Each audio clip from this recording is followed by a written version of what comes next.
we had a book club inside of this group and we went through my book. And one of the guys afterwards, he said, you know, I'm in this group, Front Row Dads. I put in the work. I've got 4 kids. My marriage is great because of everything I've been working on. And he's like, after reading this book, I finally get it. Because the book's called Papercuts, The Art of Self-Delusion. He said, I didn't realize it because I think like I'm ahead of the pack. I'm doing all these things a lot of other men aren't doing. And yet I see everywhere now. It's not the big things, the little paper cuts I'm giving myself all over the place. He's like, they hurt after a while.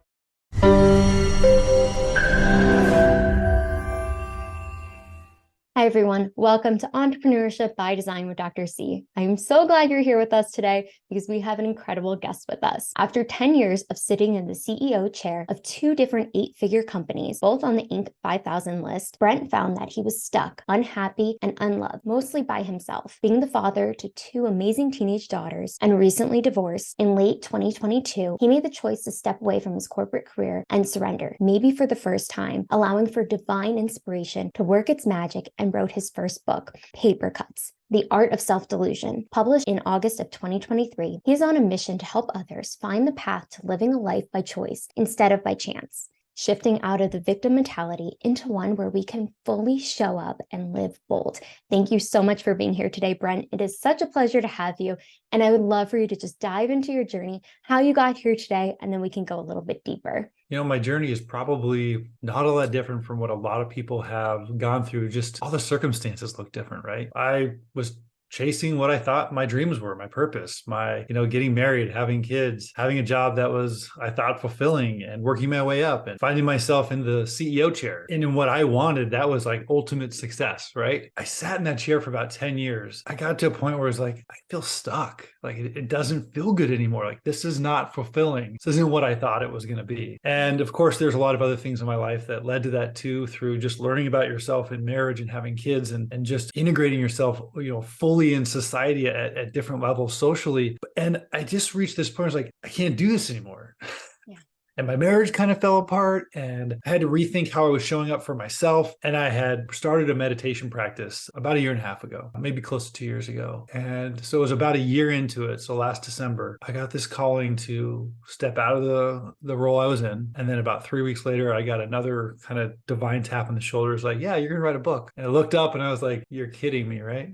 Not a writer. It wasn't my aspirations. That's not what I considered winning in life. Really honest, it wasn't what I was chasing. And the next day it was like, journal this down because here's your title. Yeah, I sat on it for a week, just shaking my head going, this can't be real. And it was January 7th of this year, 2023, that I did a little research. I was listening to a Tim Ferriss podcast. I thought, hey, him and I think a lot alike. So I looked into like what he uses to write his books. And I just started, and I got really smart about it and tried to use my intellect and outline the whole thing. And guess how well that worked? Rough. Yeah, not at all. So it was beginning of February, and I was about ready to blow the whole project up. And I just got this inspiration again to just keep going, but this time to let go. And that was really hard. And it took me another couple of days, and I was like, fine, I surrender. I let it all go.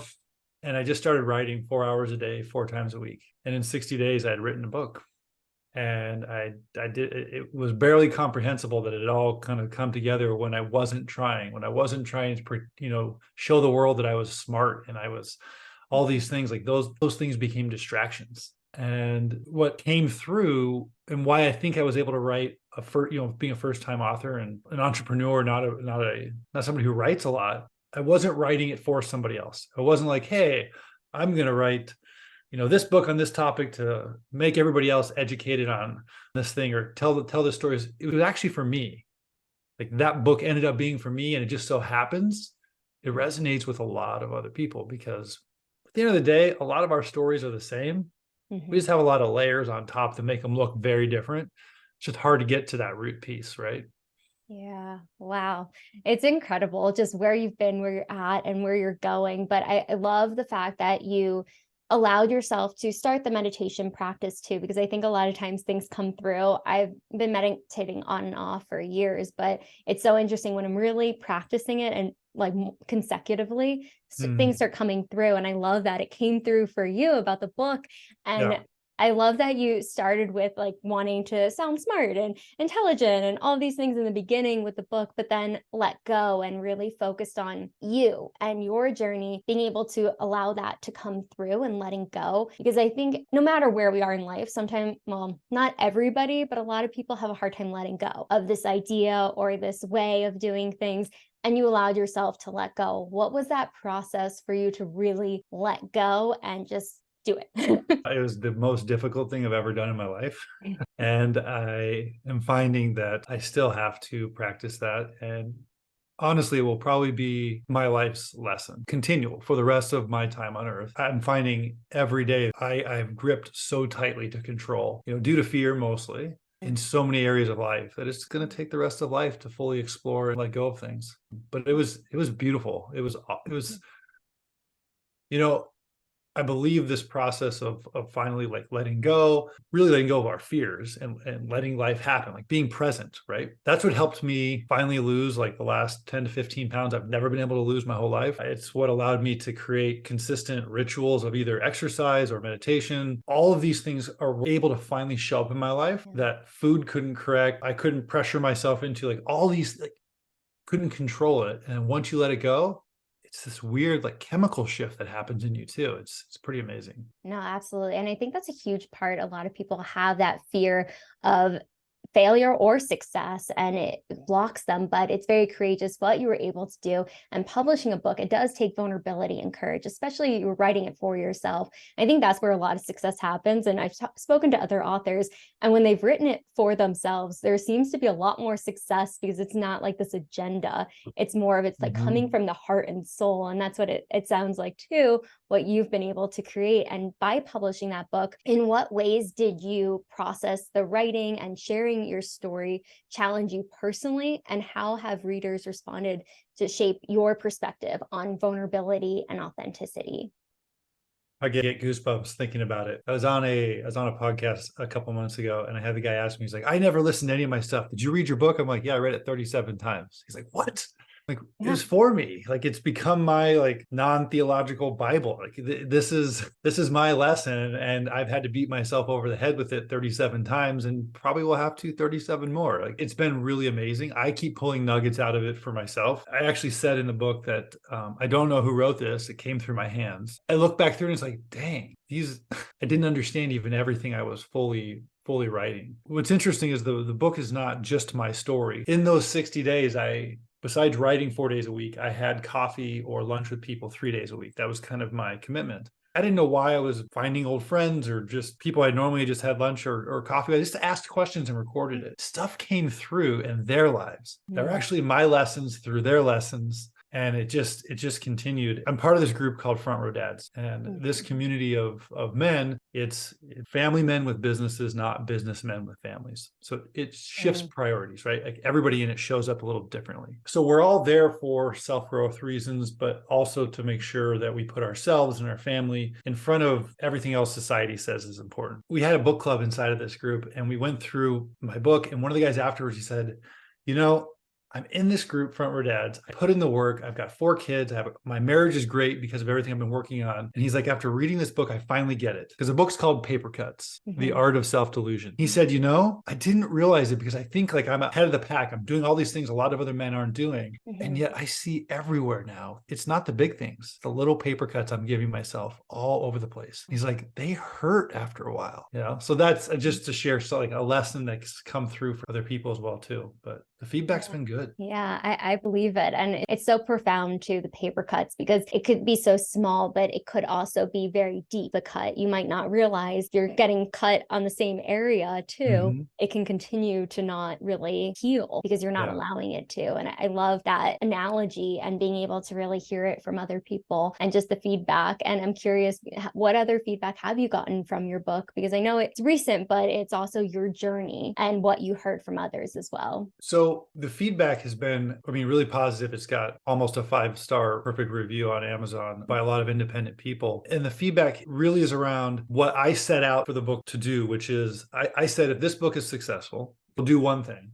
It's not prescriptive. It doesn't give you a checklist like a lot of books do. Oh, do these 3 steps and you're going to be amazing. I don't believe in that, right? Because we all have our own journey, our own path. And I said that if the book is successful, it will give people permission to explore themselves, to ask the hard questions because they've seen somebody else ask those questions and survive and come through and tell hard stories around it, yet also see the beautiful moments that come from those really difficult moments too. No, you're absolutely right. It's just, it gives me chills hearing this because I think people can really relate to that, where it's not a one size fits all. I truly believe it is not. Everybody's so different. Every journey is different. That's even what this channel is based on, is showing that there's room for everybody, but asking those hard questions, understanding yourself a little bit more when those tough challenges come into play. And in your book, you talk about the concept of living a life by choice rather by chance. Can you share a pivotal moment where you consciously felt to choose the different path, and how did that shape your trajectory? Gosh, it's just shown up everywhere in my life. And I got these lessons through one being, spending 20 years working through your way up through corporate America, starting businesses, becoming CEO, and putting that all to the side to look at something different. Not only the rewards that come with that, but the public notoriety, which today means nothing to me, but all these other things, and choosing that's not really healthy for me. That's not improving my marriage. It's not making my conversations with my kids any better. In fact, it's arguably making it worse because I'm stressed out and concerned about what that image looks like or how I'm showing up for all those other people, forgetting about showing up for me. And it's, if the concepts or the stories or who I am today rub people the wrong way, it's that I firmly believe today that you have to put yourself first in life. And so many people call that narcissism. And it could be, right? There's an unhealthy way to do it where it is narcissism. And yet that fine line is actually, the other side of it is exactly what we should be doing. And the thing I just didn't understand in life was that I thought I loved my kids. I thought I gave back because I was a doer. I was a fixer. I was a problem solver. I gave my time up to other people. I was never actually giving anything. It was all a facade because I never gave it to myself. I never had it for myself first. Yeah. So the love I was giving, it looked like love on the surface, but it was conditional, right? So until I found love for myself, like really, really starting to trust and love myself, I couldn't give unconditional love. And the time I gave to other people, again, it was conditional. It came with, well, wait a minute, I did that for you. How could you possibly not do this for me or treat me this way or not see everything I'm doing for you? Oh, that's conditional. Yeah. Came with strings attached, right? Absolutely. I appreciate you sharing that, because that's one of my taglines, is put yourself at the top of the priority list, because a lot of times maybe more women than men do it, but men do it too, just like what you explained. And I think it's so important to highlight the fact that when we don't set boundaries, when we don't pour love into ourselves, when we are not taking care of ourselves, we fall short. We aren't able to really connect on such a deeper level. And even through meditation and other factors where you were able to discover that and really pour into yourself. But it takes so much courage and vulnerability to share that as well, of where you were at and where you are now. And a lot of people, yes, will say, oh, that's being narcissistic. But I think that word is thrown around a lot, especially being a former therapist. But I think part of that is being able to recognize that if we aren't setting those boundaries, we're discrediting ourselves, distrusting ourselves, just not being able to really fully care about ourselves. And we aren't showing up for ourselves or others at that same sentence as well, and being able to understand we're all different, we all have different needs, but we have to come first, because then we're able to give more, we're able to show up more powerfully. And I know a big part of that is living bold for you, and you talk about that in your book as well, and finding your bold. And I know we kind of talked about letting go, but how did you find your bold? Yeah, so the bold piece, not talked about too much in the book. It's really where I've built the brand of how I want to continue to teach and coach and show up in the world, is around living bold. And for me, that means finding your personal agency, stepping back into it, finding choice, right? It's living by choice, not by chance. And when we do that, it means we can show up with friends, with our family, in the world, and not have to do things because somebody else wants us to, or we feel guilty, or there's shame, or we feel pressure. No, we're going to make a choice that's best for us. And that's bold, right? And when you can walk into a room, you're bringing a different presence with you, a boldness that's how I define it as courageous, authentic, and honestly, sometimes wild, right? Yeah. It's so empowering and amazing to not only witness it in yourself, but to watch other people that actually show up bold. Because I know I would look at that sometimes and I'd be like, they're just an asshole. It's like, no, they love themselves in a healthy way. And I'm jealous is what it really was. Right. Yeah. Yeah. No, that's true. And I mean, I think a lot of times we don't know what maybe somebody has gone through or how they're showing up. It's like we feel certain way because of what's being projected out there. And I think it's great to recognize that. And not everyone recognizes that or allows themselves to acknowledge it. But I think that's part of just really showing up in the world and how we live our life and being intentional in how we are showing up.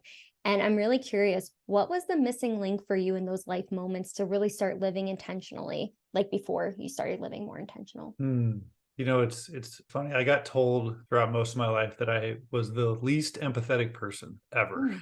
And as it turns out, I'm actually one of the most empathetic people. And things happened. One, I used my intellect to feel and see the empathy, but not give credit to it, not verbally or even physically show it. I just would blow through it. And or I would be so afraid of it for myself because I just didn't really trust myself that I didn't allow it to show up. So as I started this meditation, I started to see where that empathy actually lived in my life. And it was really cool. And it allowed me to see and hear people in a way that I've never been able to do before. I wanted more of it. You know, I could have conversations with people and I just knew, even though their story was different, I could see behind what they were, the words, right? I could see in between the words. And I wanted more of that. And I wanted it with my kids and I wanted it with my intimate, relationship with my partner. That's what hooked me. True connection, right? Yes. And connection is everything. Even if we try to negate it or not acknowledge it, I think that is the foundation of everything, being able to connect. It's our human nature. How we do it might be different, but being able to at least connect on those levels. And, it's really interesting. I know your book really emphasized the importance of shifting from that victim mentality. How do you see this shift impacting not only individuals' lives, but also the broader business and societal landscapes? Yeah, one of the things that was a part of the impetus for how I was feeling and writing the book was seeing, through my own kids, just the extreme amount of depression and anxiety that was, part of it from COVID and kids having to be at home, homeschooling even in public schools. Also just social media and just it was bad enough in adults and it was horrible in kids, right? Levels of depression and anxiety and pathological, the numbers medically went up by double digits. It was crazy. And as I dug into it in my own life, I realized when we live by chance and not by choice, we're always the victim because that's when life happens to us and not by us or through us. Viktor Frankl wrote about this in his book, Man's Search for Meaning, when he was locked up in the concentration camps in World War II, and knowing that no matter what happened to him, he always could choose his thoughts and how he was going to show up the next day, just mentally, right? Yeah. And that small choice is our personal agency. And it's so much deeper than that. Like we get stuck in we have artificial intelligence, so to speak, in our body, right? Like we do something one time and our body just naturally logs it and just does it over and over and over again. It's how our sight works. It's like when we're looking, we don't see everything at once. We see the things that are changing, right? And that's how our mind works with a lot of cognitive stuff as well, too. If we've done it before, we just let it keep happening kind of behind the scenes because our brain doesn't want to use power for it. And we do that with choice. We just let the same choices happen again and again and again. And sometimes we do it because we're afraid. Other times we do it because we're lazy or we just forget about it. But when we choose, when we are present in life, right? You can't help but see it and be like, oh, I had a choice there. Oh, I don't need to see it that way. Oh, they must be hurting because that's not like them to react like that. I'm going to get curious. And that's where I found, for me, curiosity has become my superpower, my secret weapon. I love that. I'm just like, yes, because I think too, when we're able to really look at things in a open-minded way versus being closed off, we learn so much more because we don't know what we don't know, but we don't know it if we don't ask, or if we don't ask for just like in interest, knowing what's going on for that person, because we're not mind readers. We're never going to be. We can try, but Yeah. I don't know how successful that will be. But being able to just understand where the person's coming from and have that curiosity. I do these trainings for the prison system in California on motivational interviewing. And that's one of the main aspects of motivational interviewing is remain curious, be open when you're asking these questions to your clients or your customers, whatever it may be. And that's a big part of it. And I love that you said that, because I think curiosity opens up beautiful opportunities for us to grow and connect with one another. And I know you are a father of 2 teenage daughters. And as a father, how has your personal transformation influenced your approach to parenting and guiding them in making life choices? Because I know a lot of things you talk about are choices. Yeah. So the curiosity piece has been interesting because, I'm finding that most of my control issues, or most people's control issues, is because of fear, right? We're afraid of something. And curiosity and fear cannot live in the same room. So as I've become, of course, as a parent, you're afraid. Are they going to do drugs? Are they going to get good grades? What if they bully somebody, or they get bullied? What if, they get pregnant, or they have all these things, right? Right. They're all just fears. And as I shifted how I showed up into this place of curiosity, things got weird at first, and they didn't understand, like, who are you, Dad? And then over a few months, it's like, oh, we start having deeper conversations, because I'm not trying to control things or trying to steer the conversation so I get the answer that I want because I need to know the answer. Just listen, just ask questions. And it was hard sometimes. You're biting your tongue going, oh my God, right? But as I sat in curiosity, it gave them permission to open up, to tell me things that I'm glad I know, but I don't really want to know, you know?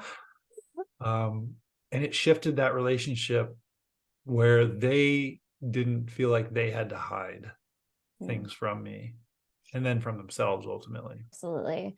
And I think that's so important that you are able to have those open conversations. Maybe it's a little TMI for some moments, but it's so amazing that you have that space for them to come to you versus going to their friends and maybe getting a different answer, where you have a lot of life experience and being able to really impact them and help them make those choices that are best for them as well. Not like impacting them in the sense of they have to do what you say, but more of being able to have a safe space to do that.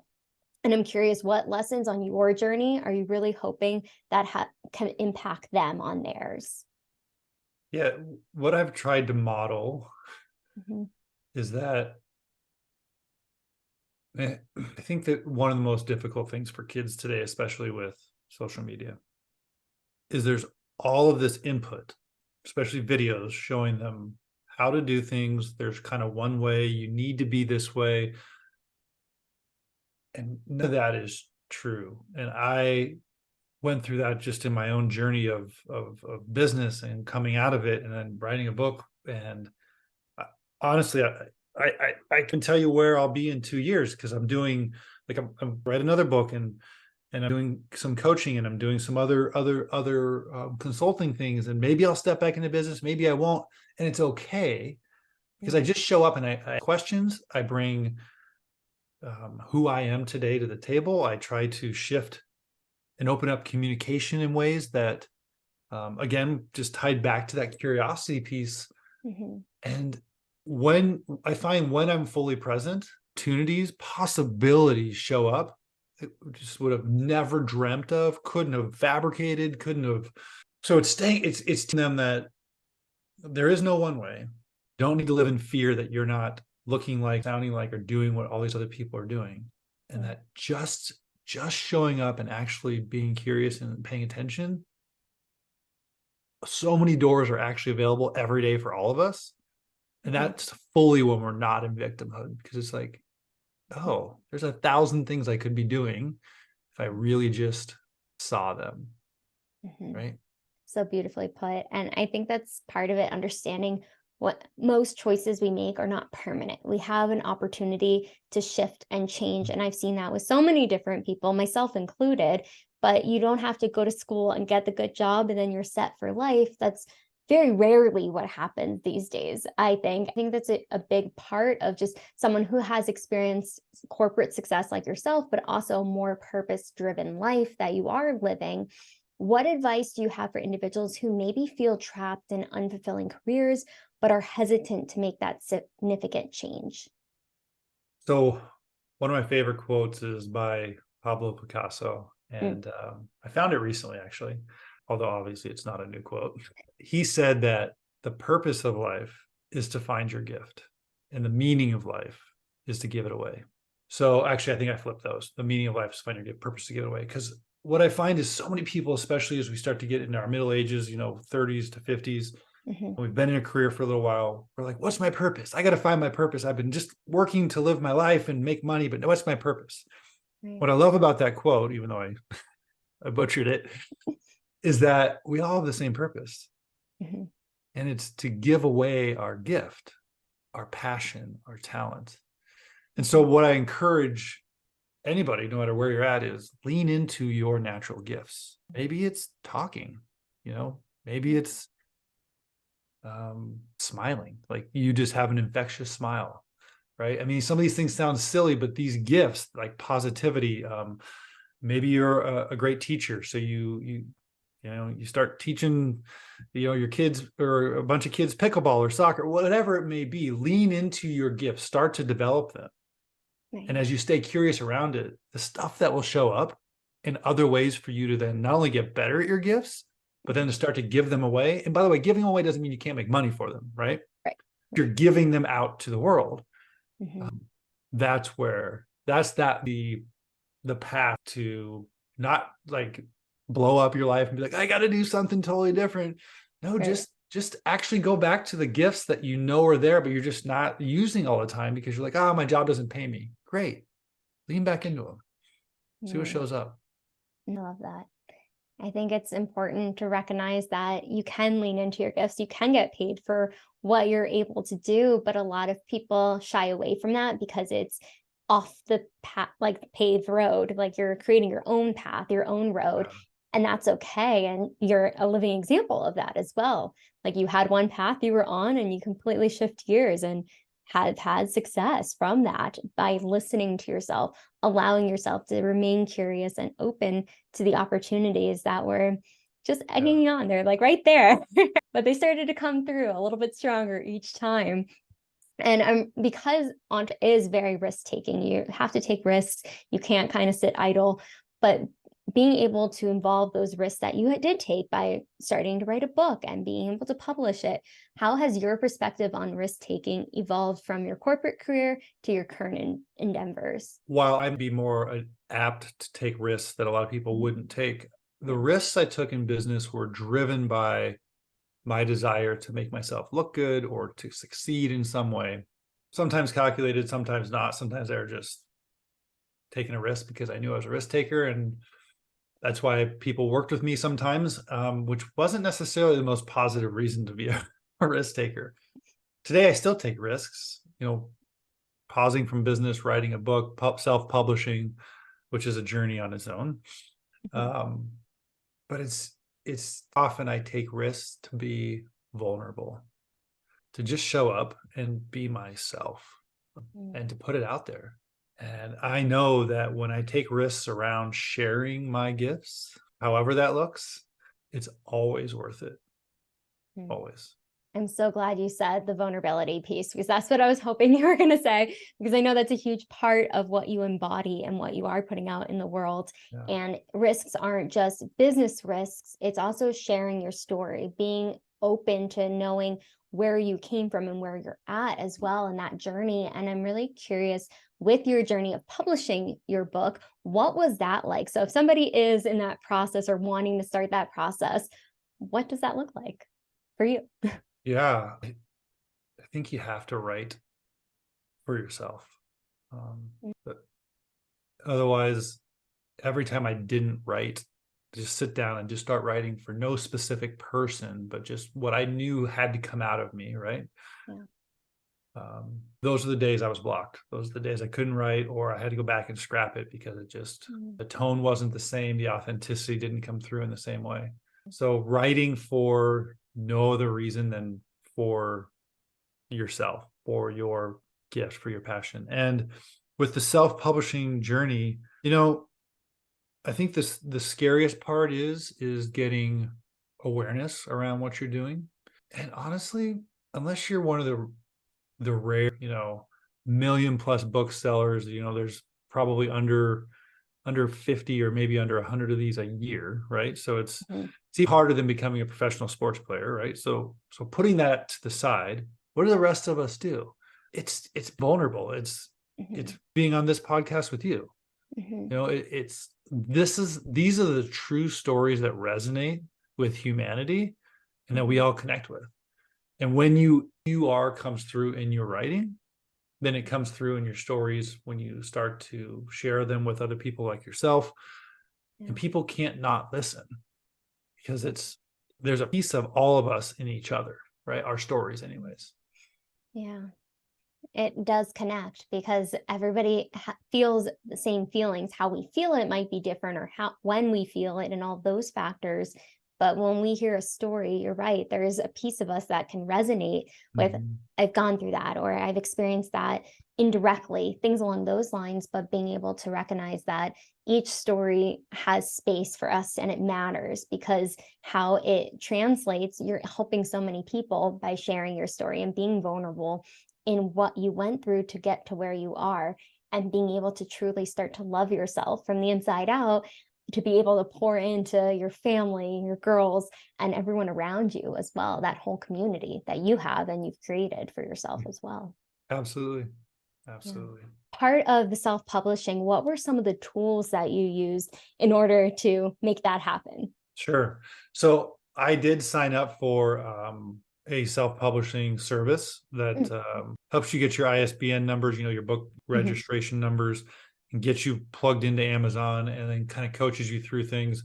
Some people need that. Looking back, probably wasn't worth the investment there. You can get all that stuff pretty easily. While Amazon, there's the evil side to it being a behemoth. It's also really, really, as a self-published author, to use their Kindle Direct Publishing system. And where it gets complicated is where we make it complicated. And really, the only hard part is figuring out where you're going to spend your time and money doing marketing. And maybe the answer is you're not. I mean, I don't spend money on it. I do these things. I share my story. I try to find other platforms that, are resonating with the general message and push it out. So I guess if the short formula is, for me, I used Kindle Direct Publishing. I used Fiverr or Upwork to get some of the book cover and some editing work done. And those were really good experiences, because some of that I had done through the company. The self-publishing company offered one of those services, and I tried it, and they got stuck in the middle, and it was such a pain in the butt that when I went direct using Upwork or Fiverr, it was beautiful. Like, these people they wanted to do their best work for you, and just directly working with amazing creative people, you can support their into practices too. So it's really a fun journey. Yeah, it sounds fun and very straightforward, simple. There's other ways to go about it. You can absolutely invest, but it sounds like you can kind of just Google and find other ways to get it done. You can use Word to write it. It costs, honestly, for under $1,000 between getting a book cover done and editing. It can all come to life. Yeah, just got to have the want to do it, right? And through your entire journey, what would you say are your top 2 or 3 tips of being an entrepreneur, things that you might have wished you knew in the beginning or have learned along this journey as well? So the curiosity piece is huge. One of my favorite acronyms that I wish I used more often is WAIT. Why am I talking? I like that. So I find myself often, especially now, with my kids, but just wait, pause, take a breath. And really, I mean, the key piece is integral in this, but how somebody is showing up, how they're talking, how they're trying to express themselves, their frustrations, or maybe they're agitated in business. It's never about you. It's always about them and their fears. And that's why the curiosity is the core answer to so many of these things. It's like when we're like, okay, you're upset for a reason, or you're not liking this for a reason, or we're not communicating right. If we step into curiosity and ask questions, instead, I would just try to let me tell you why I'm right, and just shove it home and drive never worked. No, it doesn't. Yeah. It can be frustrating, but I think the more work we do on ourselves, the more we become. I know I used to be a little defensive in some of my responses to things years ago, but being able to remove the wall and just remain curious, remain open to be able to really hear what somebody else is saying versus immediately going in. Yeah. The thing I'll say on that is I used to love to give advice, and when you, especially getting to the CEO role all day long, it's like, knock, knock. Hey, what should we do here? Hey, how do we solve this? Right. And you just get used to firing off, answers. Yeah. And while I don't believe in regret and I don't have any there, what would I do today versus, what I had done? And it would be to share experiences instead of advice, and to get, because at the end of the day, I can't think of anything that's been sticky in my life that I've chosen to do that I haven't ultimately come to the conclusion on my own, right? Anytime somebody else has told me I should do something, or I need to do something, or this is the best way, even if I do it, it's just not sticky. It doesn't last because I didn't get there myself. Yeah. So when we share our experiences and allow people to find their own answer, even if it's the answer we were hoping they would find anyways, that's when things become meaningful and powerful and lasting, and especially in business. No, it's so true. Because people can relate to a story. And that's why I think storytelling, writing really allows people to connect versus saying you need what we were talking about earlier, when there's books that say 1, 2, and 3, do these and you'll be set, versus actually sharing that vulnerability, sharing that story. People find the bits and parts that resonate with them. And I love that that's what you are all about. That's what you've been able to put out in this world. And I know you have so many things in the pipeline. You already mentioned you're working on a second book, coaching, just exploring. What does the future look like for you in the next few months or year? I know you stay present, but what does that look like right now? Yeah. I started a men's group called Bold Men Fellowship. I thought, being a man, I resonated on this really deep level with other men around toxic masculinity, which I don't believe is a real thing. I think it's just toxic expression of masculinity. I think masculinity and femininity are both always beautiful. It's just how do we behave with them, right? What's our expression of them? And in this realm, I now know of to be able to step into their feminine nature and not lose their masculinity. And masculine and femininity needs to live in both men and women, in a shared congruous way. But a lot of women today are scared to step into their femininity because they have to be so masculine, right? They have to live those traits too deeply. And a lot of men aren't.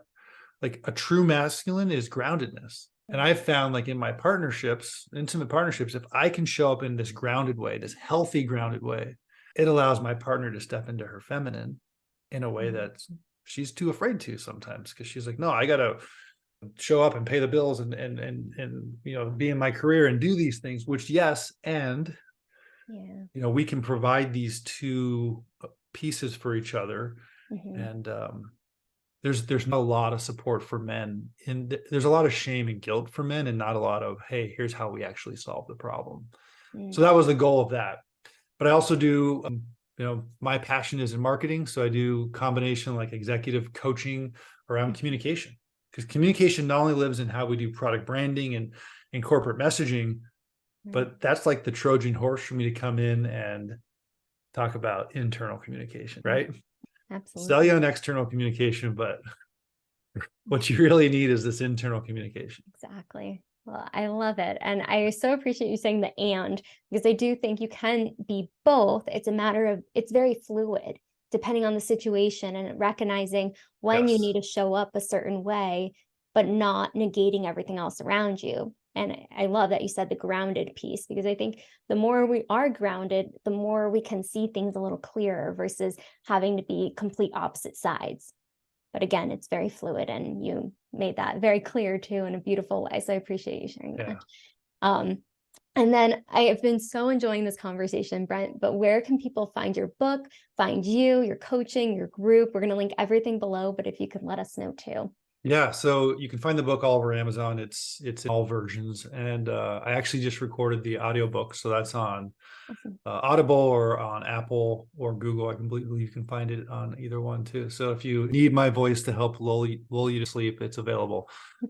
And yeah, the biggest thing is as a self-publisher, I just have to remind people is leaving reviews, even if it's not a written review, just clicking that 5-star button.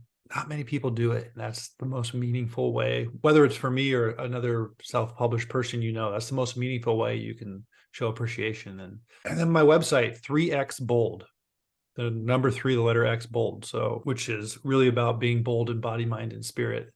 That website is where you can see what I'm currently up to and everything I'm doing. So awesome. Well, thank you so much, Brent, for just being so transparent, honest, and remaining curious in the world to help others, give permission for them to do it too. But I appreciate you coming on and just sharing your amazing story with us and your journey, the highs, lows, everything in between, but amazing things that you are doing and putting out in this world. So I appreciate you coming on today. Yeah, thank you so much. Absolutely.